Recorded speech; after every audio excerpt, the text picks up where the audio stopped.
하나님께서 여러분들을 얼마나 신뢰할 만한 사람입니까? 그 믿음의 지수, 신뢰의 지수가 얼마나 정도 된다고 생각하세요?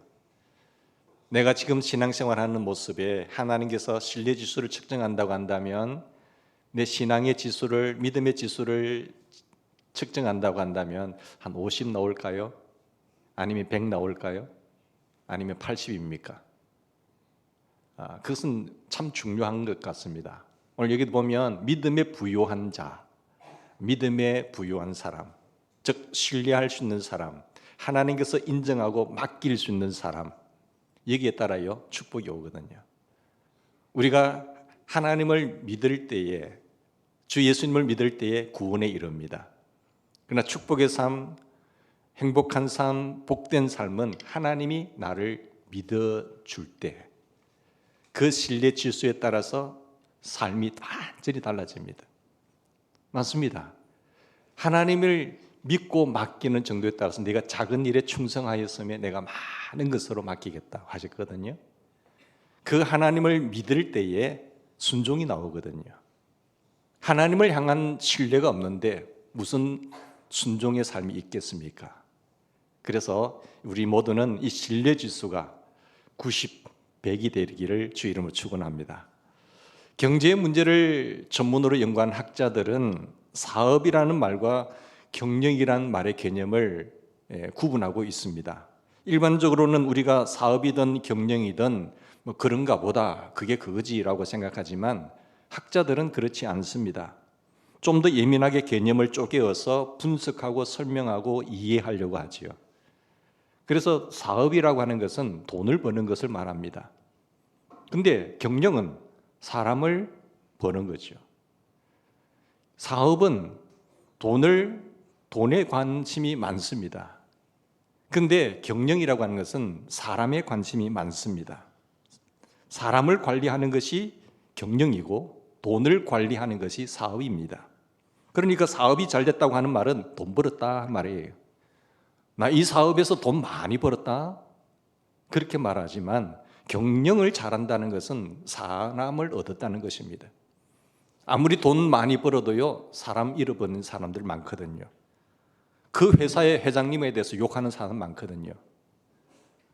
그러나 경영을 잘하는 사람은 사람을 행복하게 하는 것입니다. 경영이 잘 됐다는 말은 결국은 그 모든 사람들이, 함께하는 사람들이 기쁜 마음으로 행복하게 일한다라는 그런 말입니다. 예를 들어서 구멍가게 한다면은 뭐 열심히 구멍가게 해서 풀칠이나 입에 풀칠을 할 수 있잖아요. 그냥 먹고 살 수는 있어요. 그러나 사업이 잘 되어서 사업이 확장되고 커지게 되면 그 사람들을 택해서 일을 적재적소에 맡기는 것, 그것을 잘하는 것을 경영이라고 하는 것입니다. 그러니까 그 사람의 지식과 경험과 그 기술을 잘 안배해서 일을 맡길 수 있는 것, 요새 말로 말하면 관리를 잘하고 교통정리를 잘하고 그리고 알선을 하고 분위기를 만들어 놓는 것을 말합니다. 그러니까 경영을 잘한다 할 수 있으려면 일하는 사람의 모든 사람이 다 행복해야 됩니다. 그래야 그 회사를 다니면서 기쁜 마음으로, 즐거운 마음으로 일을 할 수가 있습니다. 요즘 사람들이 회사에 취직하고도 참 힘들지 않으세요? 제일 힘든 것이 관계입니다. 직장 바로 자기 상사, 그리고 또 밑에 사람, 중간에 끼는 사람들, 이런 관계성 때문에 이거 내가 이 회사를 그만둬 버려야지, 이런 마음들을 많이 갖고 있다고 합니다. 누구도 기분 나쁜 사람이 없어야 되는데 그래야 경영을 잘하는 사람이라고 말을 합니다. 그리고 자기가 스스로의 능력을 10분 발휘하는, 열심히 일할 수 있는 능력, 그리고 그런 분위기가 형성되어야 경영에 성공했다라고 말을 할 수가 있습니다. 그러므로 사업가와 경영인은 완전히 다릅니다. 참 미안한 노릇이지만 우리가 지금 어디서 고민을 하고 있는가 하면은, 사업은 했는데 경영에 실패한 사람 많잖아요. 실수했다는 것이죠. 경제라고 한다면 우리가 일반적으로 생각하기를 자본이 있어야 되고 지식이 있어야 되며 그게 기술이 있어야 된다. 그 경험 있는 자를 많이 채용해서 일을 잘할 수 있도록 해야 된다. 노하우가 어떻고 그게 로얄티가 붙게 되고 하는, 다들 이런 이야기를 하게 되지요. 그리고 그것이 경제에 꼭 필요한 요소라고 말합니다만은 이보다 더 중요한 최대 요소는 사람입니다. 사람이 잘못 들어가게 되면, 사람을 잘못 배치해 놓게 되면 다 말아먹어버려요. 그 사람을 믿고 맡겼는데 그 위치에서 그 모든 것을, 기술이나 뭐 어떤 경험이나 모든 것을 가지고 그 회사를 말아먹게 하는 사람들이 있습니다. 여러분, 단 한 사람이 일하잖아요. 그렇기 때문에 인간성 문제라는 것이죠.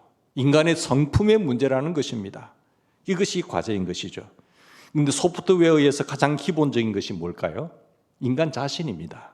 하드웨어는 좋아요. 역사도 있고 건물도 좋고 아주 기계도 새근데 거기에 구성된 사람들이 엉망인 것입니다. 그 소프트웨어가 아주 질이 안 좋은 거지요. 그렇다고 한다면 그 회사는 얼마 못 간다는 것입니다. 인간의 능력과 사람이 가지는 지식, 그 창의력, 그리고 기술, 이런 것을 최대한으로 극대화할 수 있으려면 뭐가 있어야 될까요? 신뢰성입니다. 신뢰성이 있을 때에 극대화되죠.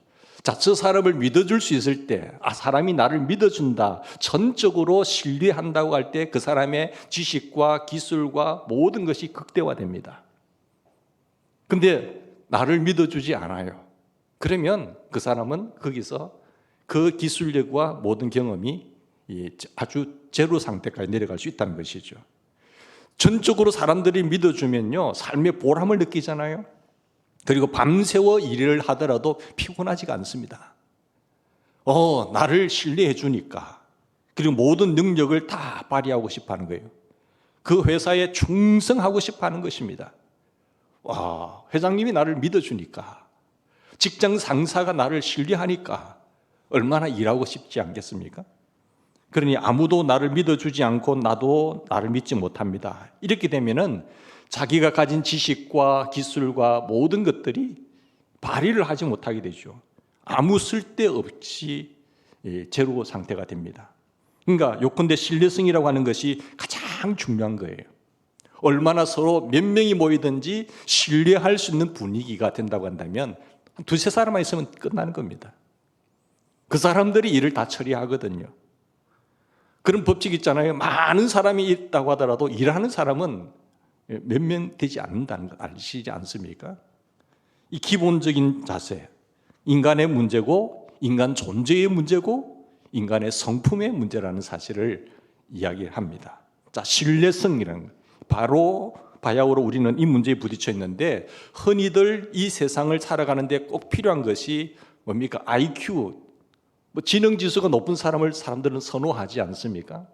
그래서 IQ가 높은 사람들을 채용하려고 하죠. 공부 잘하는 사람, 머리가 좋은 사람, 이런 사람을 선호하지만 그보다 더 높은 것을 보는 것이 뭔가 하면은 이 감성 지수예요. EQ죠. EQ가 낮은 사람은 아무리 IQ가 높다고 하더라도 그 사람은 사고 칠 사람이에요.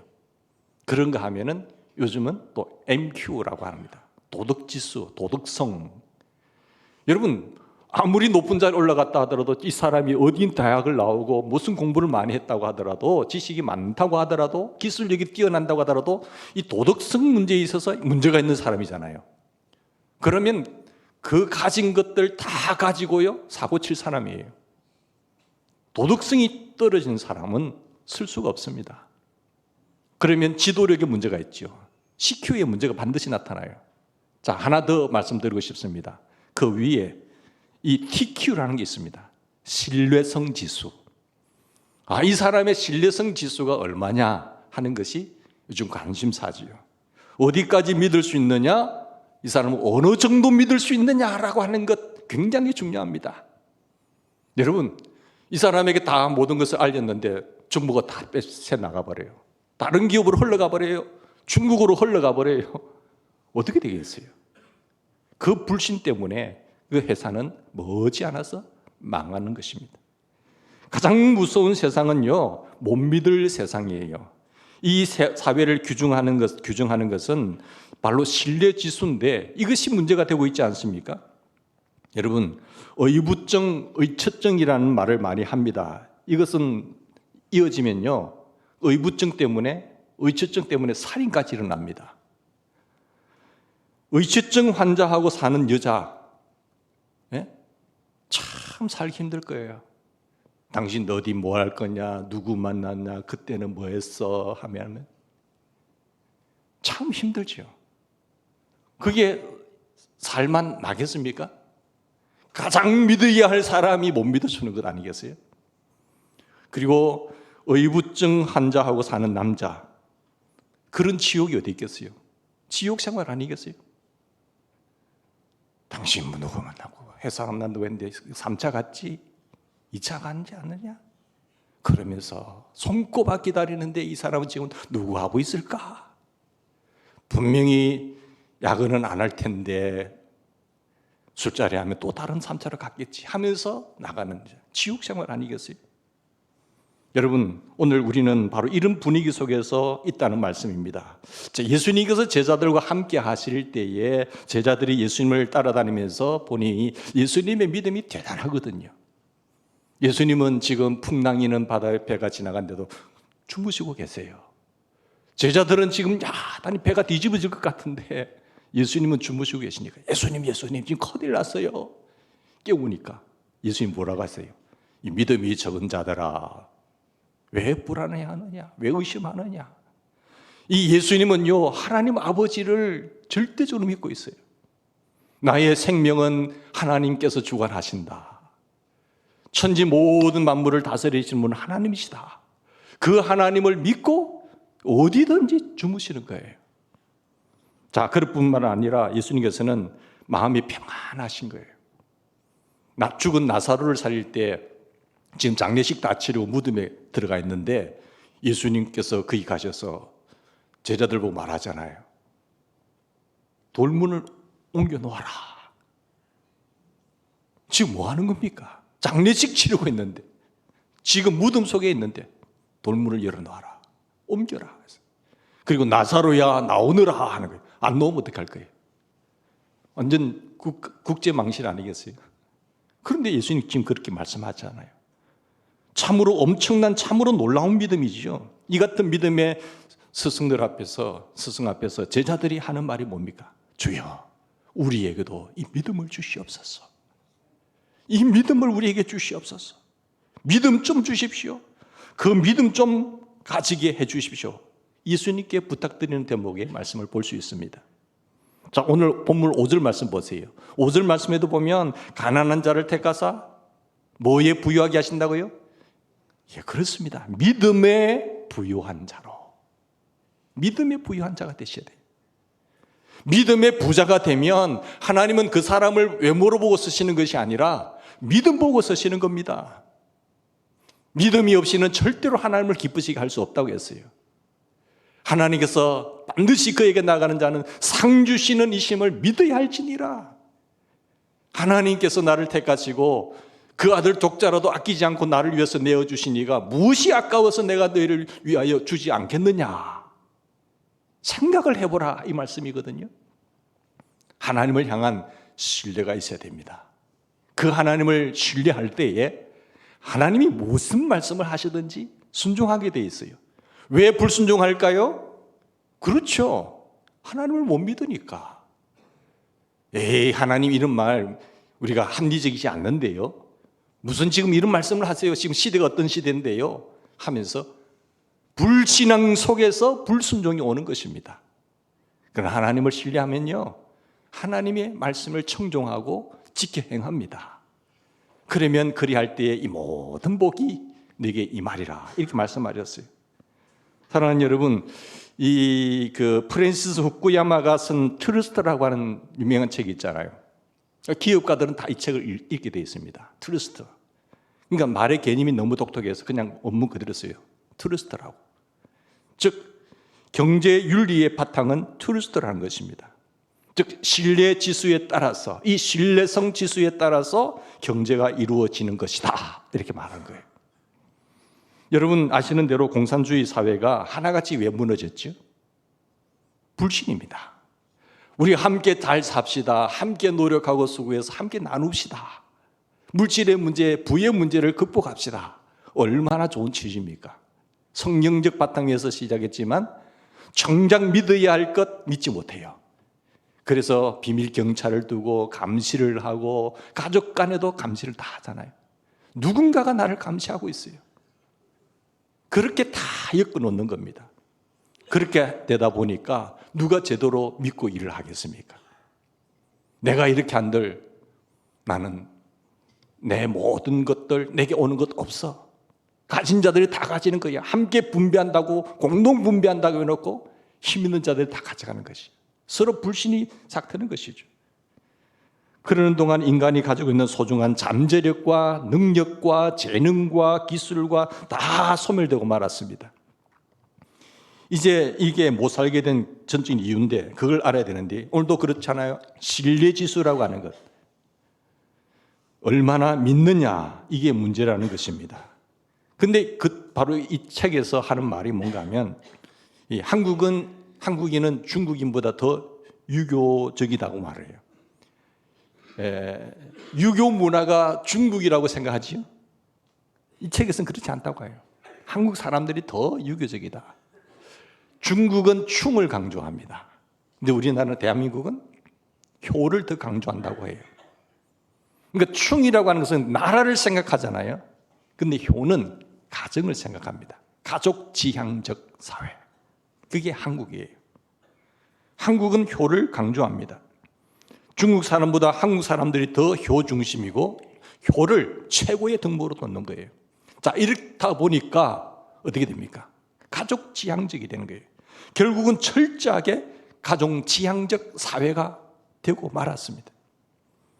그것도 협소한 의미에서 내 가족, 내 새끼, 내 자식, 나밖에 모르는 거예요. 철저한 이익입니다. 여러분 그 결과로 어떻게 되나 봅시다. 양자 삼을 때도 보면 중국 사람이나 일본 사람들은 양자 삼을 때 그리고 이 기업을 물려줘야 되잖아요. 법적으로 하자를 딱 하자 없게 만들어 놓고 그리고 자기 가족 만들어 놓고 그리고 그에게 모든 재산을 그리고 기업을 물려준다고 합니다. 근데 우리나라는요 그게 안 된다는 거예요. 법적으로 한국 사람은 절대로 안 그러는 양자를 삼을 때 꼭 자기 핏줄기 피 한 방울로 섞인 자식을 어떻게 아니면 사촌 조카라든지 하다못해 피 몇 방울 피가 이어진 존재여야 되는데 이것밖에 못하는 거예요. 다른 사람들에게는 못 준다는 거예요. 절대로. 왜 그럴까요? 왜 못 믿으니까. 다른 사람은 우리 피가 섞이지 않는 사람에게 나는 물려줄 수 없다. 못 믿으니까요. 우리네 좁은 마음이 이 정도입니다. 이렇게 가족 지향적 사회가 되다 보니까 전부가 불신으로 얼룩지죠. 가족들끼리도 이게 뭐 친자식이냐, 서자냐, 첫째냐, 둘째냐 이것이 또 다른다니까요. 사위냐, 뭐 또 딸의 집안 식구냐 이게 달라지는 거예요. 이 사위니까. 그죠? 여러분 그 결과로 이제 봅시다. 우리나라의 큰 기업, 뭐 대기업 조사해 보면은 중력의 31%가 가족이라는 겁니다. 가족들끼리 지분을 보면 주식을 숫자를 보면은 거의 가족이 차지하고 있어요. 사람들도 마찬가지죠. 가족들끼리 하는 것입니다. 가족들끼리 한번 잘 살아보는 겁니다. 가족들끼리 한번 해보는 거 나머지 사람들은 다 월급 받고 일하는 존재고 그리고 결국 나가야 할 존재죠. 다른 사람 절대 못 세우는 거예요. 중요한 자리에. 이게 문제가 있습니다. 결국은 아무도 못 믿습니다. 자, 가족 갖다 놓고도 이것이 몇 촌이냐 이거 따지거든요. 따라서 다시 의심을 합니다. 이렇게 되다 보니까 비가족들은 어떻게 돼요? 소외가 되는 거죠. 가족들끼리 하는 일에 다른 사람이 충성해 줄 리 없지 않습니까? 자기 식구들끼리 하는데 거기 뭐 충성해 봐야 뭘 하겠어요? 그래 놓으니까 보아하면은 경험도 쌓고 기술도 뛰어난 사람인데 그 기업체를 다 나와버립니다. 그 정보력 다 가지고 있습니다. 기술력 다 가지고 있어요. 경험 있어요. 다른 데서 부르면 가버려요. 그리고 그것을 빼서 넘겨줘 버립니다. 왜? 더 좋은 조건을 부르니까. 그걸 이용하는 사람들이 또 중국이잖아요. 그 회사 다 있지를 않습니다. 있을 필요가 없다고 생각하는 거죠. 집안 식구들 하는 일에 내가 왜 거기서 충성을 하느냐 말이에요. 그죠? 언젠가는 내가 쫓겨날 것인데 이게 있을 이유가 없다는 거예요. 그러면서 거기 있는 동안에 기술 다 빼가지고 자기 사업 차릴 궁리하고 있습니다. 그걸 모른다고요. 그렇게 그 귀한 지식, 노하우가 그냥 다 빠져나간다는 거죠. 이래서 한국 경제가 어려워진다는 겁니다. 우리도 아무도 못 믿습니다. 그 소중한 노하우를 다 잘라버리잖아요. 내쫓습니다. 도망가 버립니다. 그래서 기집안 식구들끼리만 하는 거예요. 결국 남는 것은. 여러분, 이 기업이 세계 경쟁에서 이길 수 있겠습니까? 절대 못 이깁니다. 결국 우리가 생각해야 될 것은 모름지기 신용지수입니다. 얼마나 믿느냐, 얼마나 신뢰하느냐, 전적으로 믿어주어야, 또 믿을 수 있어야 내가 생을 바쳐서 열심히 일하잖아요. 여기에 희망이 없는데 내가 거기서 왜 충성해요? 여기에 내 있어야 할 보람된 이유가 없는데 누구 좋아라고 거기서 충성합니까? 그러면서 그 회사를 다니지 않고 나오시오. 여러분, 경제가 돈으로 되는 것 같지요? 절대로 돈으로 되지 않습니다. 깊은 지식을 경험을 하는 사람들은 돈이 아니다. 그 돈을 움직이는 회사를 세워나가는 사람들이다라는 것이죠. 신용으로 되는 겁니다. 돈으로 되는 것이 아니라 신용으로 되는 것이죠. 경제가 일어서고 못 일어서고 바로 신뢰 지수에 정비례한다고 합니다. 얼마나 그 회사가 신뢰감이 있느냐. 불신은 불행을 초래하고 그 불행이 불안을 초래합니다. 불안해지면 판단이 흐려지죠. 창의력이 떨어져요. 결국은 무능해집니다. 힘을 잃어버려요. 예수님의 비유 말씀에 유명한 여러분 달란트 비유가 있습니다. 예수님께서 멀리 떠나실 때에 이제 종들을 불러서 1달란트를 맡겨놓고 2달란트를 주고 또 5달란트를 맡깁니다. 근데 와서 결산해 보니까 2달란트, 5달란트 반장에는 네가 작은 일에 충성하였음에 내가 착하고 충성된 종아 많은 것으로 맡기겠다 했어요. 2배로 더 주잖아요. 근데 1달란트 받은 종은요 어떻게 되죠? 빼앗아서 있는 자에게 더 줘버립니다. 여기서 예수님 하신 말씀이 참 귀한 말씀입니다. 무슨 말씀이에요? 착하고 충성된 종아. 여기서 충성이라는 원문에 보면 피스토스라는 말을 쓰고 있어요. 이 피스토스는 충성이란 말과 또 신실이라는 말에 똑같이 신실이라는 말에도 피스토스로 씁니다. 충성된 종아라는 것은 신실한 종아, 믿을 만한 종아, 그 말씀이에요. 얼마나 중요합니까? 내가 너를 믿으니까 내가 너에게 더 좋은 것을 준다는 거 아니겠어요? 여러분, 믿을만 하니까 또 맡기지요. 그렇잖아요? 이 못 믿을 사람, 주면은 내 것까지 빼앗아갈 사람, 또 당진할 사람인데 누가 그걸 맡기겠어요? 누구에게 일을 맡기느냐? 돈과 기술과 건강과 능력을 다 누구에게 하나님 더 주신다고요? 이 건강과 그리고 기술과 이 모든 지식과 능력을 누구에게 더 준다고요? 믿을 만한 사람에게. 하나님께 인정받는 우리의 삶이 되기를 바랍니다. 착하고 충성된 자에게 주는 겁니다.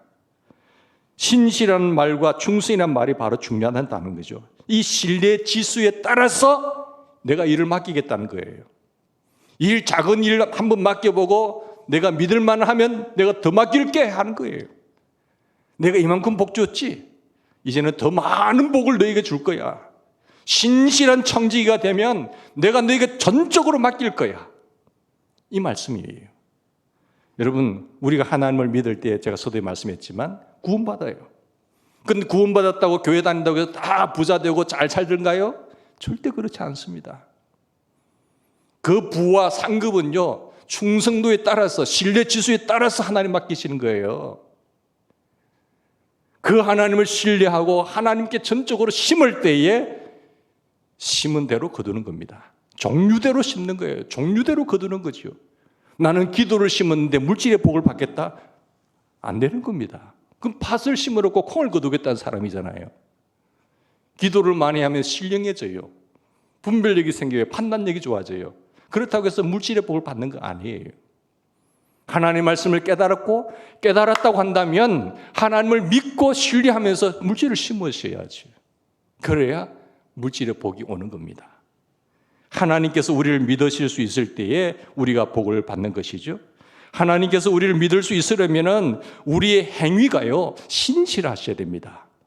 충성된 행위로 이렇게 증거되어야 됩니다. 결국은 내가 지닌 모든 신뢰 지수에 따라서 하나님의 축복이 임한다는 것을 잊지 않기를 부탁드립니다. 믿음의 뿌리가 여기 있는 거예요. 바로 하나님을 믿는 믿음. 1절의 말씀도 마찬가지죠. 예수 그리스도의 믿음. 여러분, 하나님을 믿습니다. 그리스도를 믿습니다. 십자가의 사랑을 믿습니다. 그 하나님의 엄청난 은혜를 믿습니다.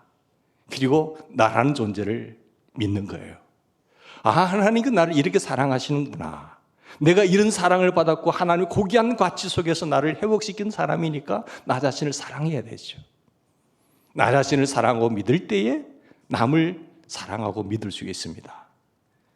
그래야 아내를 믿을 수 있고 남편을 믿을 수 있고 자식을 믿을 수 있습니다. 하나님을 믿기 때문에 남편을 믿는 거예요. 하나님을 믿기 때문에 친구를 믿습니다. 하나님을 믿는 신앙 안에서 나를 믿고 주변의 사람들을 믿을 수 있는 것입니다. 오늘 본문에 더 깊은 뜻이 있습니다. 가난한 자를 택하사 믿음에 부요하게 하신다. 믿음의 부자가 되셔야 되는 거예요. 하나님은 그 사람의 믿음만큼 그 믿음을 보시고 그 사람을 쓰시는 겁니다. 온전한 믿음, 큰 믿음, 부요한 믿음으로 하나님께 쓰임받는 우리가 되기를 바랍니다. 믿음에 부요하게 된다는 것, 믿음이 부요하게 된다는 것이 어디서 이루어지고 있느냐? 여러분, 가난 속에서 이루어진다고 말하는 거예요. 그래서 가난한 자를 들어서 믿음에 부요한 자가 되게 하신다. 여러분, 가난한 자에게 오히려 신뢰가 있다는 말씀입니다. 의리가 있다고 말을 하지요. 겨우 거기에 행복도 찾아온다는 것입니다. 하나님께서는 이스라엘 민족을 애굽에서 인도에 내서 가나안으로 인도하실 때에 어디를 통과시켰는가 하면 광야로 내모십니다. 왜 광야로 내모실까요? 그 비천한 상황 속에서 많은 고통을 당하게 하셨는데 고난 중에서 하나님께 대한 믿음, 하나님께 대한 신뢰를, 그 믿음을 계속해서 훈련시키는 거예요. 형제 간의 신뢰, 이 신뢰 지수를 높여가지고 가나안으로 들어가게 하십니다. 그리고 이 신뢰 지수가 떨어지는 사람들은요, 계속해서 불평하고 원망하잖아요. 다 죽여버려요. 거기서. 가나안에 못 들어가게 하십니다. 하나님의 약속은 받았지만 그 안식에 들어가지 못한 사람들이 많았더라라고 말을 하고 있지 않습니까? 여러분, 그 새가 강철이 되려면 어떻게 됩니까? 강철이 되려면 보츠나 이런 그 강철에서 가보면 그냥 똑같은 새지만 강철로 되기 위해서는 그 용광로에 쫙 그 샘물을 녹여내잖아요. 쇠를 녹여내가지고 넣으면 또 5톤이나 넘게 되는 그 해무로 치는 거예요. 그러면서 그 분자와 분자 간의 간격을 좁혀가지고 밀도를 강하게 하는 거예요. 또 그것을 또 용광로에 집어넣어서 그리고 또 큰 5톤이 넘는 해무로 두들깁니다. 그러면서 계속해서 그 분자 간에 완전히 틈이 생기지 않도록 단단하게 만드는 것이, 그래야 강철이 된다는 거죠. 사랑하는 여러분, 우리가 고난 속에서 잃어버렸던 진실을 찾습니다. 그 불 속에 들어간다는 것은 괴로운 거예요. 그리고 그 5톤이 넘는 강철로 내리친다는 것은 우리에게 고통입니다. 고난이지만 그걸 통해서 불순물이 빠지는 겁니다. 내 거품 같은 것, 위선 같은 것, 체면 같은 것, 쓸데없는 것 다 벗어지게 되는 거예요. 나의 순수한 모습 그대로 드러나는 겁니다. 그래야 강철이 된다니까요. 하나님이 뭔가를 쓰시고 싶을 때에 그냥 쓰시겠어요? 불순물을 빼라는 거예요. 순도 100%로 만들라는 것이. 네가 스스로 안 하면 내가 빼줄게 이라는 것이. 순수한 마음으로 돌아가서 끼안고 정말로 진실한 삶으로 하나님을 적극적으로 신뢰하는 거예요. 그렇습니다. 하나님 한 분밖에 없네요. 내가 하나님을 전적으로 신뢰합니다. 믿습니다. 하나님 무슨 말씀을 하시든지 말씀하십시오. 제가 순종하겠나이다. 이 정도가 되셔야 돼요. 사랑하는 여러분, 지금같이 거짓투성이어서는 아무것도 안 됩니다. 우리 인격 자체에서부터 진실을 그리고 믿음을 회복해야 됩니다. 성경은 말세의 징조에 대해서 이렇게 말하고 있죠. 세상 끝에 가면 재난도 있고 지진도 있고 환난도 있고 전쟁도 있고 많은 어려움이 있겠다고 하면서 중요한 말씀을 해요. 세상 끝에 가면 믿음이 없어질 것이다 라고 한 거예요. 하나님은 좋은 것을 약속해 놓으셨어요. 믿음을 약속해 놓았지만 믿음이 없어진다는 거예요. 하나님이 보이지 않고 세상이 다 보이는 것이죠. 돈이 크게 보이는 거예요. 환경이 크게 보이는 거예요. 서로 잡아주고 서로 의미하는 이런 불신 사회가 된다라고 세상 끝에는 이럴 것이다라고 말을 하고 있습니다. 예수님의 제자들처럼 우리도 다시 한번 생각해 봅시다. 우리가 너무 많은 것을 잃어버린 것 같지만 이제는 믿음만은 잘 지켰으면 좋겠습니다. 그 믿음의 불순물을 다 뺐으면 좋겠습니다. 믿음이 회복되면 다시 일어설 수 있습니다. 하나님을 믿고 나 자신을 믿고 그리고 서로를 믿을 수 있는 사회. 믿어야 하고 또 믿을 수 있어야 됩니다. 거기에 많은 사건들을 통해서 하나님은 우리에게 믿음을 더 좋은 믿음으로 세워 가실 것입니다. 믿음을 새롭게 합시다. 믿고 합시다. 여러분, 우리가 하나님을 믿는 것 중요하지만 내 이 믿음이 잘 행동으로 증거가 되어서 이제 하나님 보시고 하나님이 나를 신뢰할 수 있어야 됩니다. 이 하나님께서 나를 향한 그 신뢰 지수 100이 될 때에, 아니 90 이상이 될 때에 하나님은 우리를 믿고 더 맡기실 것을 확신합니다. 건강을 맡기고 물질을 맡기고 사람 수를 맡길 것입니다. 그럴 때에 더 하나님의 기쁨의 삶으로 이 땅에 살다가 주님 품 안에서 하나님의 놀라운 영광의 면류관, 생명의 면류관, 이런 의의 면류관을 받아 누리는 우리 귀하신 분들 다 되기를 주의 이름으로 축원합니다.